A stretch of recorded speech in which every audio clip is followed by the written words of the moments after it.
Good morning, everyone, and welcome again to the second day of the 2024 Eradicate Hate Global Summit. And I should be clear, I'm extending that welcome not only to all who are filling this ballroom, but also to the several hundreds of others who are joining us on the live stream. I also want to say that we were desperately hoping that Major Garrett, who had made such important contributions to the first summit, could be with us again today. And boy, are we lucky he was here. Can we give him another round of applause?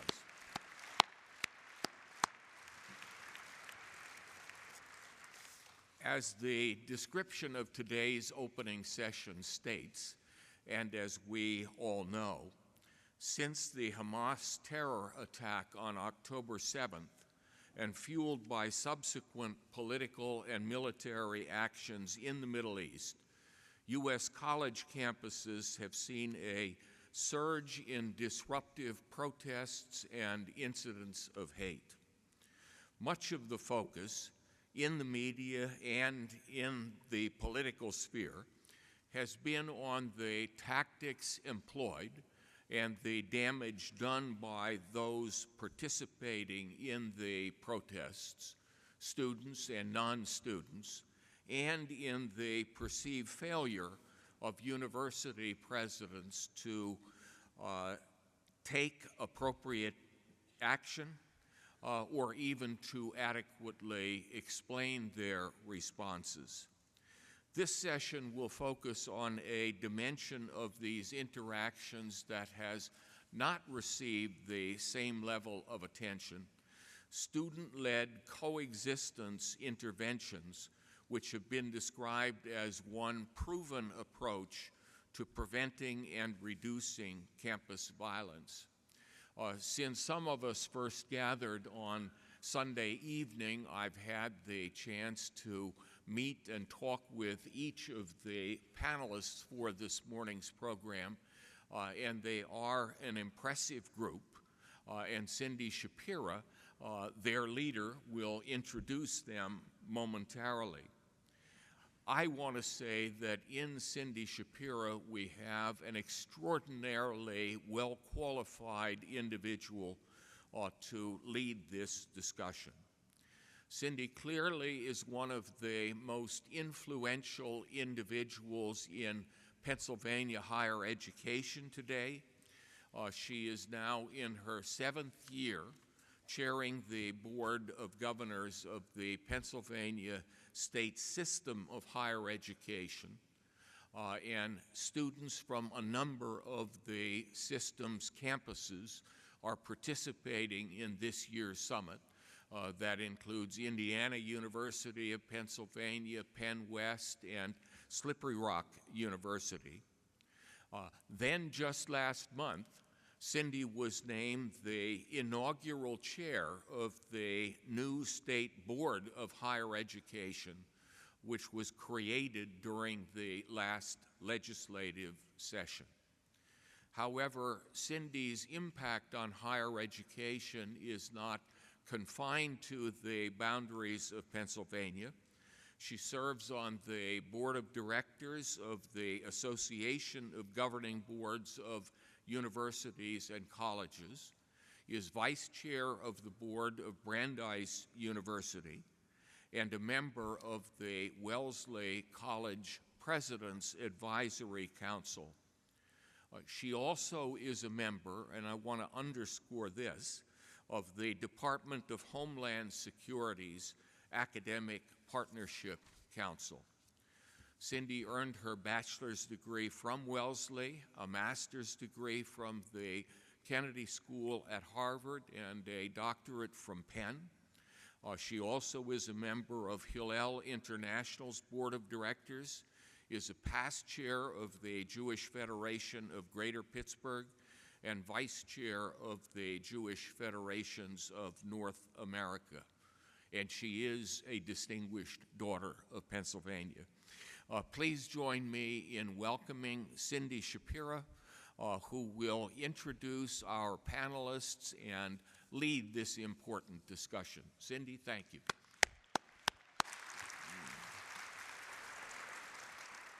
Thank you. Thank you, Mark. Everyone can hear me, so I'll stay here and be with the others on the panel. So as Mark said, we are bringing you a plenary on a very timely and important topic. The responses to October 7th, 2023 are still present on many campuses. You might even say they're still seething on some campuses. And there is really a sense of urgency and gravity around this issue at so many institutions of higher education. And at the same time, obviously, there are lots of sensitivities around the issue. So as Mark indicated, this plenary is to talk about student-led and student-centered solutions to meeting these tensions on campus. We're not going to be talking about the content of the Israel-Hamas conflict itself, but clearly that's an inspiration for coming up with this plenary topic. And we know that what you're going to hear today will be very useful in terms of applying student-led solutions to other issues that undoubtedly will be rising on our campuses.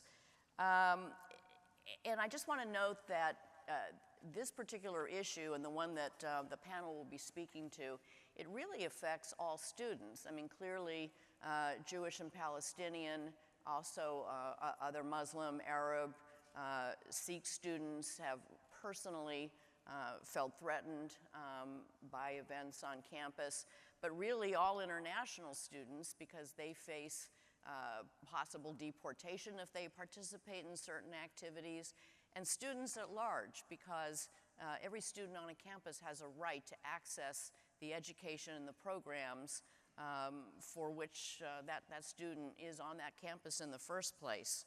And when you mix in all of these issues, right, that are coming into play, free speech, academic freedom on the part of professors, identities, ethnic and racial and religious identities, and laws, right? We have Title IX laws, which offer protections based on gender, and we have Title VI rights from both the Department of Education and the Department of Homeland Security that can withhold federal funding to colleges and universities if certain activities happen and students feel harmed or intimidated. So all of this is going on, not to mention the stakeholders, right? Alumni and donors who get into the mix and have very different points of view and ways of wanting to express their points of view. So we just really have a lot going on. But we're here today to talk about actionable ideas. And the outcome we really care about, in terms of eradicating hate, is how do we prevent tension and violent rhetoric that could culminate in physical violence or verbal harassment or doxing.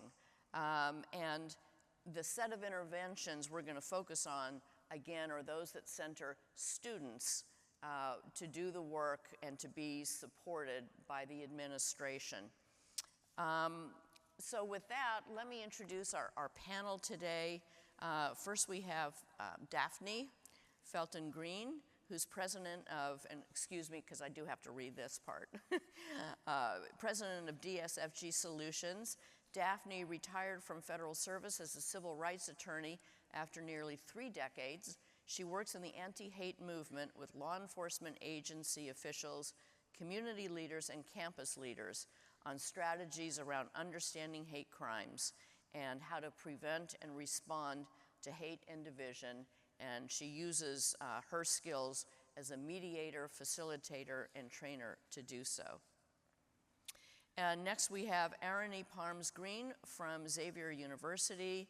Arani is a junior honors student at Xavier of University of Louisiana. You are majoring in political science, psychological science, and history. I don't know why you're stopping at 3, but you know, okay.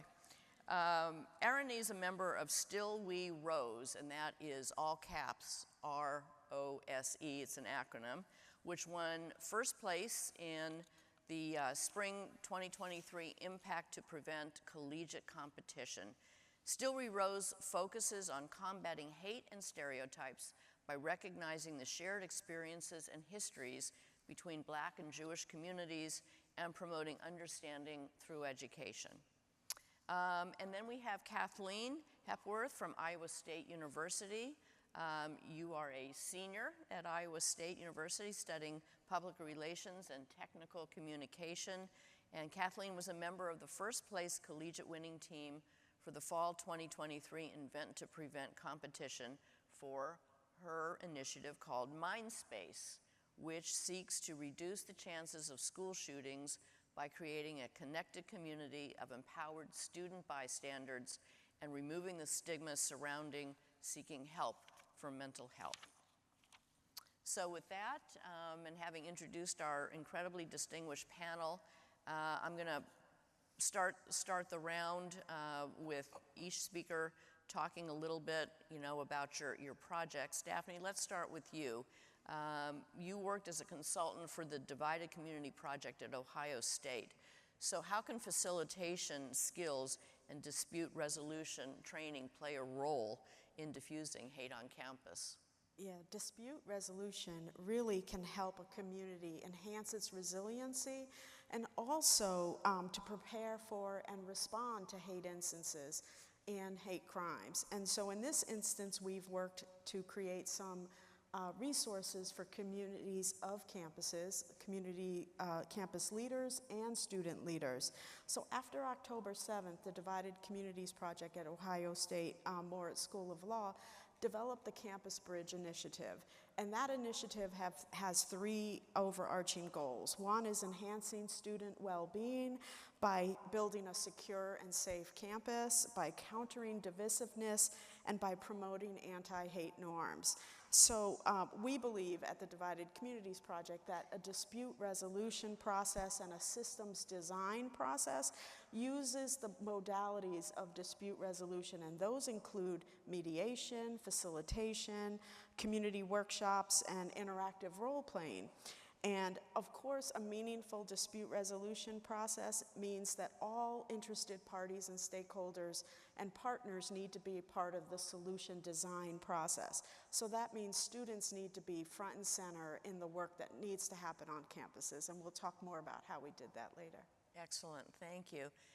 And Erin, Still We Rose is a community-wide effort to educate people on the shared Black and Jewish history to reduce anti-Semitism on HBCU campuses, that is historic Black colleges and universities. So tell us about the events that led you to create Still We Rose.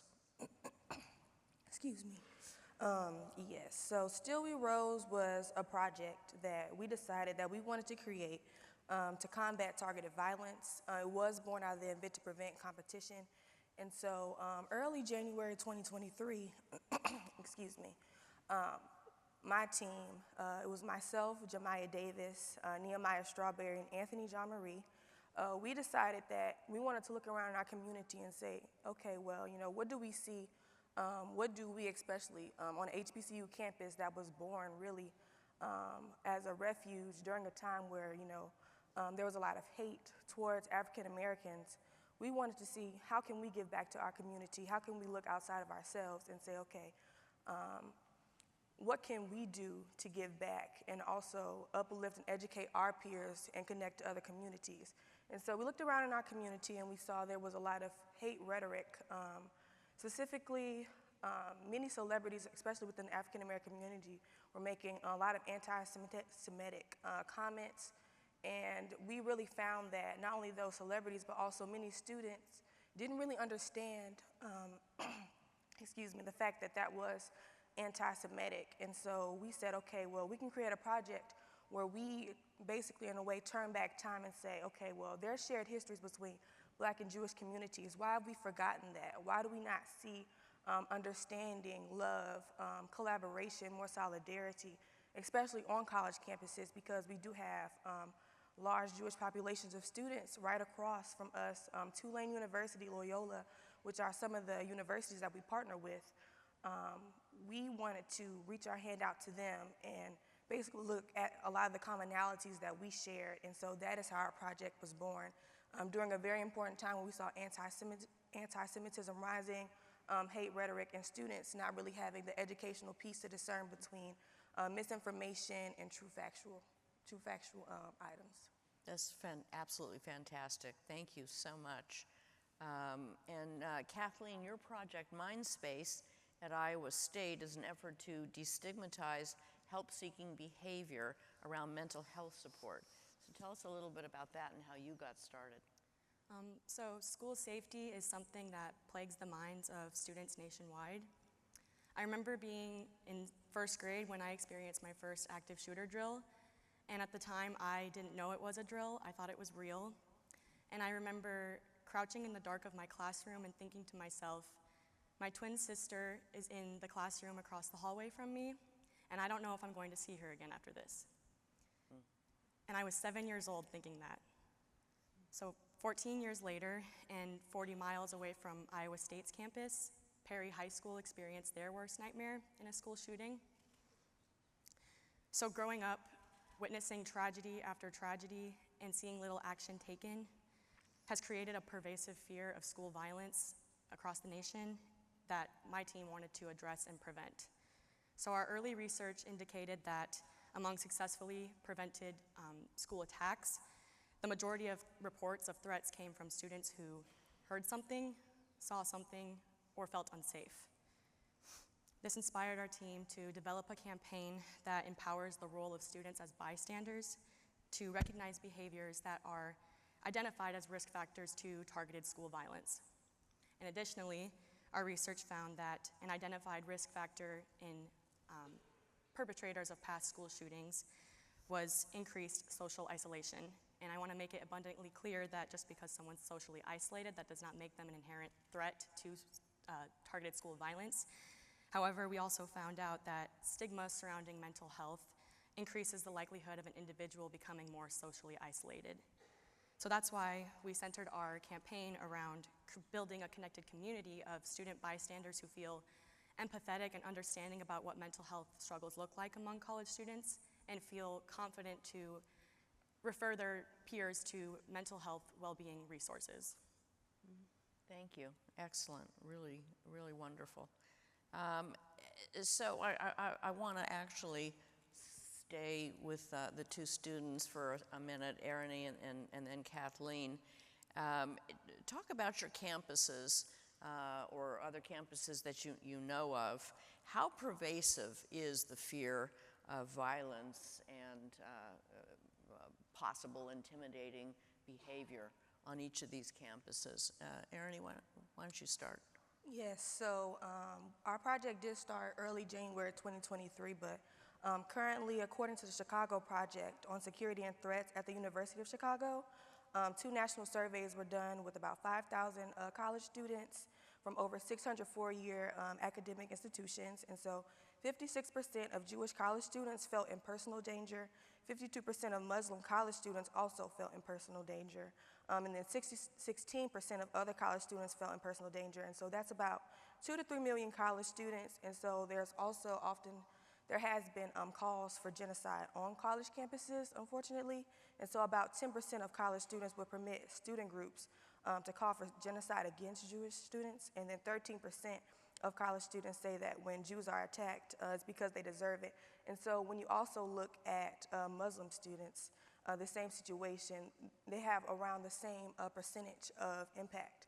And so looking not only at my college campus as an HBCU, but also other institutions, especially within the surrounding area, you commonly see a pervasive fear of hate-fueled violence in the sense of they don't really understand the true, I guess you could say, nuance or the complex situation behind what exactly is going on and how they respond and have conversation around after 10/7.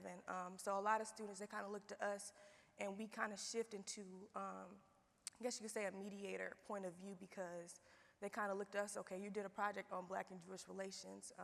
You know, how do you feel about the topic? How do you feel about this? We commonly always center it back, okay, nobody deserves to die. You may scroll on Instagram, you may see a post, but you need to make sure that you're fact checking that. You know, you're calling for things saying, you know, people deserve genocide. No one deserves genocide. That's a hate comment. And sometimes you have to, you know, tell students, even if you might, you know, kind of feel scared to, you know, you cannot say things like that. You shouldn't say things like that, because if somebody said that to you, you know, how would you feel? So I would definitely say after 10/7 now, currently, there's, I wouldn't say a less pervasive fear, but I think that, you know, we as students, we're making impact on our campus by making sure, you know, we're talking about the hard things, we're having the hard conversations, and, you know, we're doing a lot of the peer mediation and, you know, telling people, you know, including integrative complexity, you know, it's okay that you don't agree with their viewpoint. However, we'll start a basis here. You cannot say hateful comments. That is unacceptable, but you know, it's okay that you have a different point of view, and we can talk about that, and we can find a common ground for us to continue on in being students, so that we can be better citizens or tomorrow when we go out into society. Yeah, great. And Kathleen, do you have anything to add, you know, either from your perspective regarding, you know, you said as a 7-year-old, has the fear continued, you know, into the college years, or even around October 7th, has that exacerbated fear? I would say on our college campus, we are very mindful of how to protest peacefully. I only witnessed a few protests between the conflict since 10/7, and from what my perspective was, the university had very clear policies about how to handle those conversations without them escalating, without them getting out of hand. And I think because of that awareness that students have about how to navigate those conversations and the commitment to being kind to one another and trying to understand where they're coming from instead of focusing on what makes them different, I wouldn't especially say that there's been an increased fear of violence in that realm since then, considering that topic, but in just the realm of targeted violence and just how tragically common campus and school violence can be, and considering how close the Perry school shooting was to our campus, it definitely brought an awareness and drive to really see how we can stop letting mental health take a toll on students that way, where they feel like they have no other option. And that's where I see the role that Mindspace plays and the impact that it can continue to have. Yeah, absolutely. I see that relationship, and it unfortunately all conflates together. Daphne, talk about, you know, in the work that you do. I am in contact with lots of college and university administrators, and of course have been during the past year, you know, given the events. But talk to us about why it's so important for administrators to center students in developing these solutions. It's absolutely critical. We heard right at the beginning of the October 7th incident that students were feeling isolated, afraid, unheard by their administration, not consulted, and for the very reasons that Erin mentioned in terms of the number of students that were feeling afraid and fearful, we knew we needed to develop some resources and some guidance for campus administrators. So we did 4 things that were very centered on students and in fact developed in consultation with students. So one of those things was a simple checklist called Extending Support to Another Student. And it was created in consultation with a conflict resolution class on OSU's campus. And that is a real simple checklist that helps students understand how to reach out to each other and provide support and diminish the isolation that Kathleen's project has talked quite a bit about and worked on. And the second thing we did was create an impactful 5-minute video that just shows how students can support each other. It's a role play, and it features 2 young people supporting each other who may have different views on what's happening, but they can still extend support to make sure that they're both doing well and not feeling isolated and afraid. The third thing we created was an 18-minute video that is often better perhaps used with faculty, because we heard in yesterday's discussion that talked about campus professors sometimes even having conflict and not being able to discuss these polarized views, deeply held views. And so we created an 18-minute video that features 2 people that hold vastly divergent views on what's happening in the Middle East, coming from their perspective as Jewish woman and an Arab Muslim woman. And they show how to have a very respectful conversation, how they maintain the friendship. It's a wonderful display about how people can still have a civil and important, meaningful conversation. And so that's a video that we created. And then the fourth thing that we created that we think will be useful is a 1-sheet tips on how students can talk to other students that have different viewpoints, and that's to address the polarization. And all of our resources are free, and they are available to any campus that would like to have them, and we'll have our QR code where we can talk about that. And then we also created, I think very importantly for campus administrators, a comprehensive guide called Leading a Divided Campus, and it's chock full of success stories, illustrations, lessons learned from campus administrators across the United States. And that guide contains the checklist that I talked about for students, but it's full of so much more. And we also created a joint law enforcement campus guide for law enforcement to work with campus leaders and local law enforcement and campus law enforcement and student leaders to discuss and plan how they're going to address protests, divisive events that happen on campus so that they don't escalate and that everybody's views can be heard, but everybody can simultaneously feel safe. So all of those resources we've created in consultation with students and campus leaders, and we offer them free of charge, and we also offer workshops to help campuses learn how to implement those. That's great. That's fantastic. And, you know, from the point of view of students, Ernie and Kathleen, what do you see as the role of students themselves in diffusing hate on campus? And talk about the importance of peer leadership. Ernie, do you want to start? Yes. So with our project, I would say the main thing that we found was, you know, when we got together students, we had them sit down over food. That's the best way to get students in. You begin to talk, you're like, hi, what's your name? What university do you go to? Okay, you know, what are you involved in?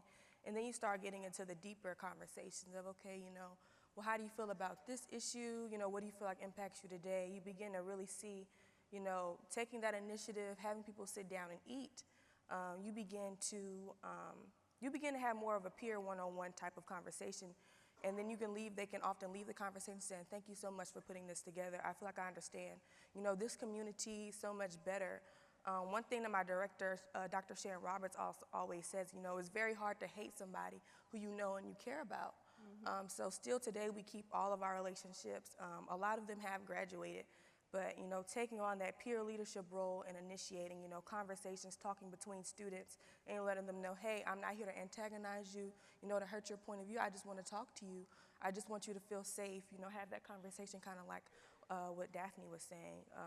You know, have these different point of views and be able to just talk about it. And then, because once you talk about it, they go and talk to others about it. And all of a sudden, this peer leadership has kind of folded out into this beautiful you know, conversation amongst all peers, and now everybody, you know, feels like they can have a say in the conversation, a voice, and that, you know, they can talk about the hard things with other students. And so peer leadership is definitely important because oftentimes, instead of having like a university leader coming in and saying, hey, you shouldn't be doing this, you shouldn't be doing that, students don't receive that as well as they, you know, I say, hi, my name is Ernie, you know, I'm a junior here, you know, how are you enjoying your time, you know, how do you like your campus, and then you can actually talk about the hard things because you talked about all the basic, you know, the most humane, you know, everyday things first.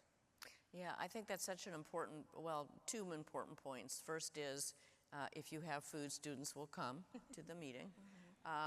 But seriously, the idea of developing personal relationships, which students as peer leaders can do, I think you said it so well. It's hard to hate somebody when you know them personally. Kathleen, any thoughts on this? Yeah, I think there's a certain authenticity behind peer-to-peer relationships that you don't necessarily get out of a professor or an instructor. I know I have plenty of wonderful professors who are willing to do anything to help their students, but going up to them about something as vulnerable as, you know, mental health support can be really intimidating. And so I feel that students can feel empowered by other peers who have shared struggles, because as college students, we all experience the same anxieties and struggles, insecurities. We're balancing, you know, academic goals, professional goals, relationships, all of that at the same time.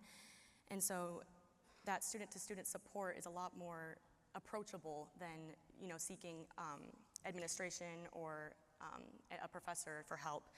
But in terms of targeted hate, I believe that the bystander effect also plays that crucial role once again, because if you see someone like a student yourself that you relate to speak up about targeted hate or targeted language, others are more likely to follow suit, and in that they can call out their friends and colleagues and partners when they hear stigmatizing language or hateful language or any kind of bias.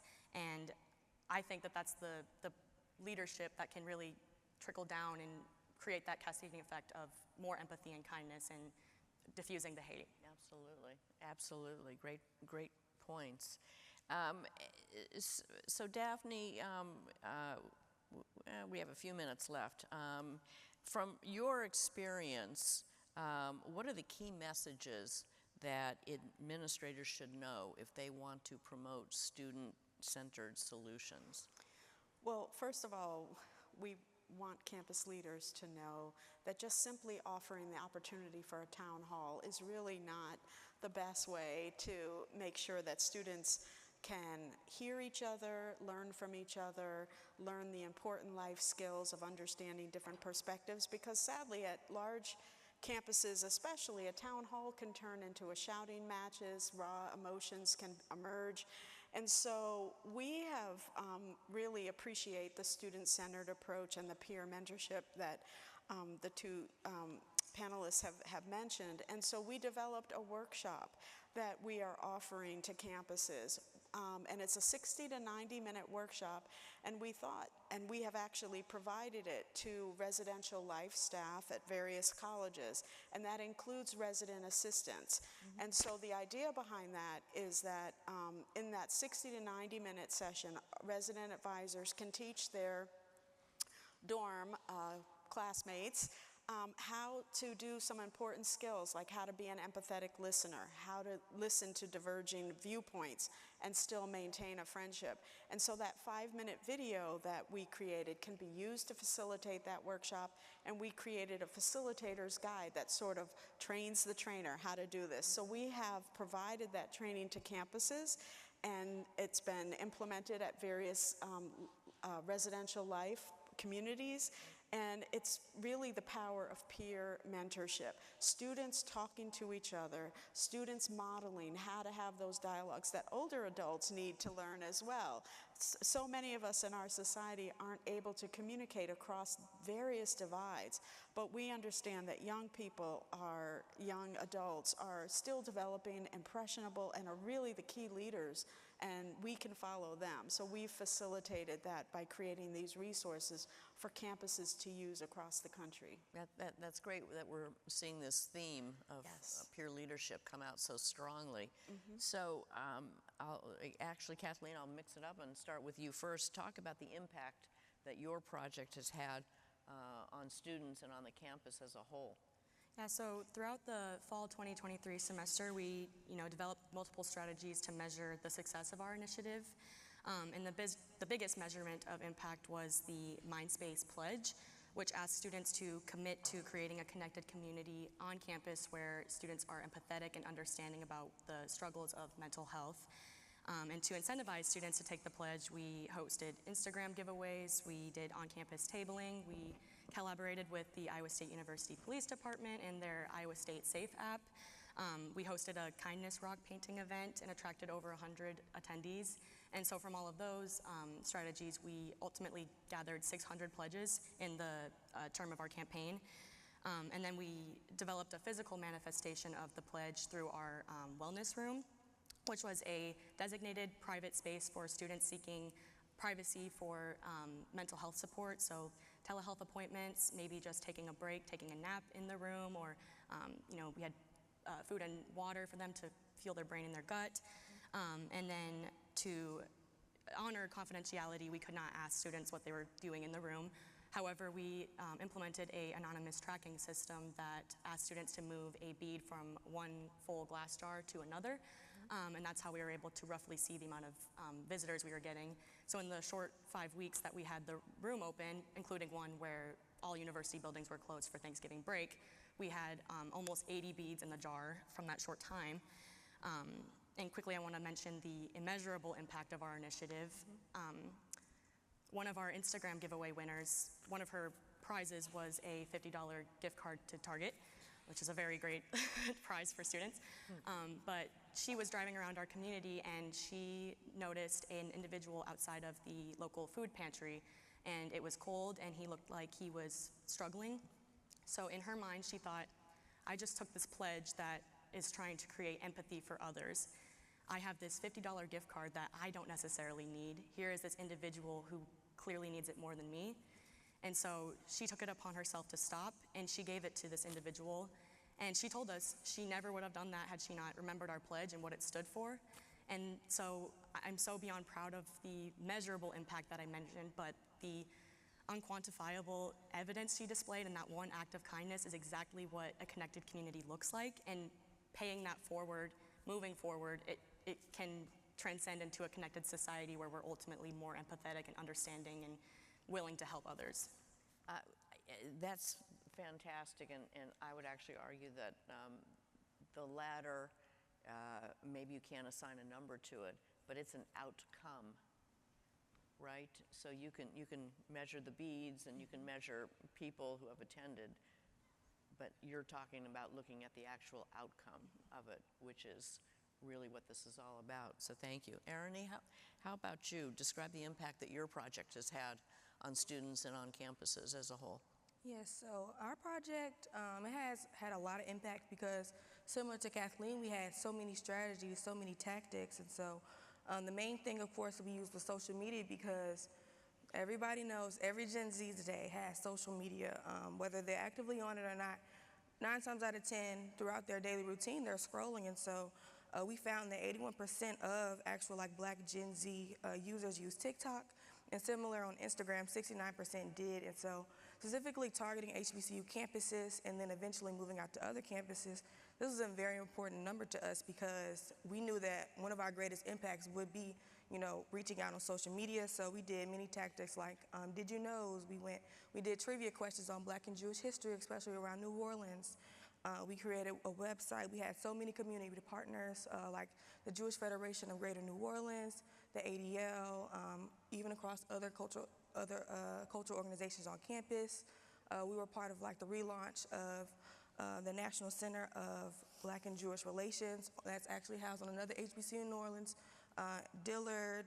We created a geospatial map for teachers, so we also wanted to hit K-12 education before they came to college, and so we had so many ways that our project was able to impact not only HBCU campuses, but also greater communities, even all around Louisiana, because we eventually even tapped into North Louisiana, and then we had the amazing opportunity to go to Israel before the attack, and we were able to connect with other HBCUs from around the country, and so we were able to just spread our project in so many different ways. And once again, one of the most impactful ways was all those personal relationships. I was able to see somebody who had a direct impact on our project, who was one of our speakers. So we were bringing also professional speakers during talks Shout out to Mr. Wendell, Shelby Wallace. He was very amazing. But I just want to say that, you know, this project was very important because we were able to do so many things with it. Even now on our campus, we were able to bring in Jewish artists and residents. We were able to teach students, tell them their own personal histories. And you know, that's one of the most amazing, important things, that we hear experiences from different people so that we can understand, you know, oftentimes they have a unique experience, but there's always commonality within that. And so across our campus, many people enjoy the class, they enjoy what we do, and they've also even taken, you know, our Did You Know trivia is like, it's been an amazing impact around campus.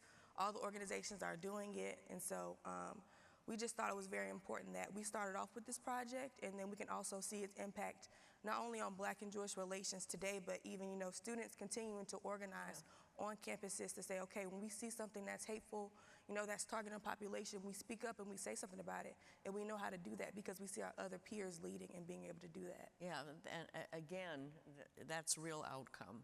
That's real impact. That's great.